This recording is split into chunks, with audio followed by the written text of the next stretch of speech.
BAS, your building automation systems, they tie in very well with a building's HVAC. It's going to allow you to remotely control the environment in your facility.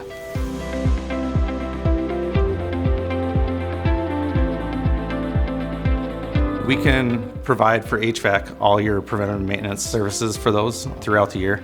We can also handle any service calls that come our way, as well as capital expenditure projects.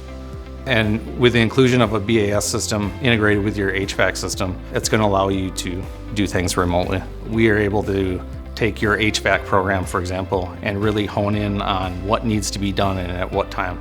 So when you have a problem with your HVAC unit, we can either repair or replace that unit. Even though you might have a HVAC unit it seems to be in good repair, might be 20 years old, the equipment that's coming out these days runs much more efficiently. So there is a cost savings to replacing your HVAC units. If you're not keeping up with your HVAC, it's going to go down at a very inopportune time.